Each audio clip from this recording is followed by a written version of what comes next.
کیا دیکھتا ہوں کہ آپ کے کمرے کی لائٹ میں بہت زیادہ روشنی ہے، مگر میری جو عمومی عادت ہے کہ رات کو میں لائٹ بند کر کے سونے کا عادی ہوں۔ میں نے تھوڑا سا دروازہ کھول کے دیکھا تو میری آنکھیں ہکا بکا رہ گئیں، کیونکہ آپ سو رہے تھے اور ایک انتہائی خوبصورت عورت جو کہ ایک لڑکی تھی اور اس کے بال اتنے لمبے تھے کہ وہ زمین پر اس کے ساتھ ساتھ گھس رہے تھے، تو وہ لڑکی آپ کے بستر کے گرد چکر لگا رہی تھی۔ پہلے تو میں نے اس بات کو مذاق سمجھا اور مذاق ہی لیا، لیکن جب اس نے مجھے بتایا اور قسمیں اٹھانے لگا کہ نہیں جی آپ کے ساتھ یہ واقعہ ہو چکا ہے، تو مجھے بھی تھوڑی سی پریشانی لاحق ہوئی۔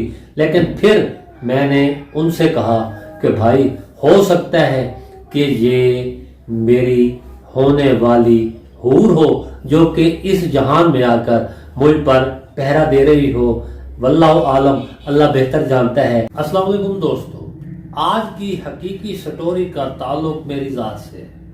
میری ذات سے کیسے ہے؟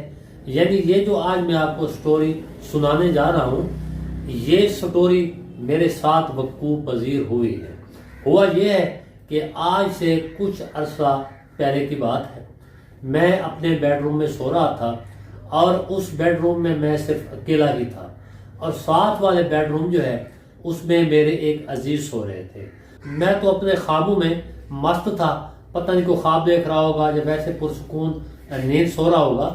لیکن 2 دن کے بعد مجھے میرے عزیز نے بتایا ہے میں نے آپ سے ایک بات کرنی ہے۔ تو میں نے کہا جی بولے کیا بات کرنی ہے؟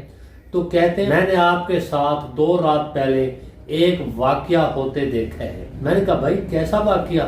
تو کہتے ہیں کہ بھائی جب آپ اپنے بیڈ روم میں سو رہے تھے تو رات کے کسی پہر میری آنکھ کھل گئی، یعنی میں بیدار ہو گیا، میں نیند سے جاگ گیا، تو کیا دیکھتا ہوں کہ آپ کے کمرے کی لائٹ میں بہت زیادہ روشنی ہے، مگر میری جو عمومی عادت ہے کہ رات کو میں لائٹ بند کر کے سونے کا عادی ہوں۔ میں نے تھوڑا سا دروازہ کھول کے دیکھا تو میری آنکھیں ہکا بکا رہ گئیں، کیونکہ آپ سو رہے تھے اور ایک انتہائی خوبصورت عورت جو کہ ایک لڑکی تھی اور اس کے بال اتنے لمبے تھے کہ وہ زمین پر اس کے ساتھ ساتھ گھس رہے تھے، تو وہ لڑکی آپ کے بستر کے گرد چکر لگا رہی تھی اور چکر لگاتے جا رہی تھی۔ تو میں خوف زدہ ہو گیا، میں نے کہا یا اللہ یہ کیا ماجرا ہے، یہ کیا ہو رہا ہے؟ اتنی زیادہ لائٹ، وہ بلب کی لائٹ بھی نہیں تھی بلکہ وہ لائٹ اس خاتون کے، اس لڑکی کے جسم سے، کپڑوں سے باہر کی طرف نکل رہی تھی، اور آپ خواب خرگوش میں مدہوش تھے۔ تو پھر میں نے دروازہ ڈر سے بند کیا اور مجھے ٹھنڈے پسینے آنا شروع ہو گئے، میں خوفزدہ ہو گیا۔ تو پھر میں نے اوپر رضائی تان لی اور پھر سونے کی کوشش کی، لیکن پھر 1 گھنٹے کے بعد تقریباً دوبارہ میں نے جب دیکھا تو وہی لڑکی ابھی تک آپ کے بستر کے گرد چکر لگا رہی تھی۔ میرے تو اوسان خطا ہو گئے، تو میں نے قرآن مجید کی صورتیں پڑھنا شروع کر دیں اور دوسری طرف میں منہ کر کے لیٹ گیا۔ جب صبح کی اذان ہوئی تو میں نیند سے بیدار ہو گیا، اور کب مجھے رات کو نیند آئی تھی یا میں بے ہوش ہوا تھا مجھے کچھ علم نہیں ہے، لیکن صبح کی اذان کے وقت میں نیند سے بیدار ہوا، اور جب آپ کے کمرے میں دیکھا کہ آپ کے کمرے کی لائٹ بند تھی، اور جو لائٹ میں نے رات کو دیکھی تھی وہ بھی آپ کے کمرے میں موجود نہیں تھی، اور آپ ابھی تک خواب خرگوش کے مزے لے رہے تھے۔ تو میں نے دروازہ کھول کے دیکھا تو وہ لڑکی وہاں سے غائب تھی۔ میں خوفزدہ ہو گیا، اور اسی خوف میں میں نے 2 دن آپ سے کوئی بات نہیں کی۔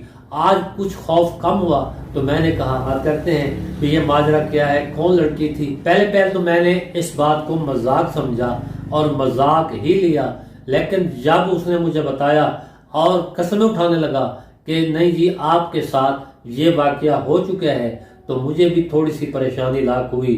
لیکن پھر میں نے ان سے کہا کہ بھائی ہو سکتا ہے کہ یہ میری ہونے والی حور ہو جو کہ اس جہان میں آ کر مجھ پر پہرا دے رہی ہو، واللہ عالم، اللہ بہتر جانتا ہے۔ لیکن یہ واقعہ، اور یہ سچا واقعہ ہے، کوئی جھوٹ نہیں ہے، میرے ساتھ وقوع پذیر ہو چکا ہے۔ تو پیارے دوستو، اگر آج کی یہ کہانی آپ کو پسند آئی ہے تو میرے چینل کو سبسکرائب کر دیجئے، فیس بک پیج عارف ٹائمز BK کو فالو کر دیجئے. اجازت دیجئے، پھر ملیں گے نئی ویڈیو کے ساتھ. السلام علیکم ورحمۃ اللہ وبرکاتہ.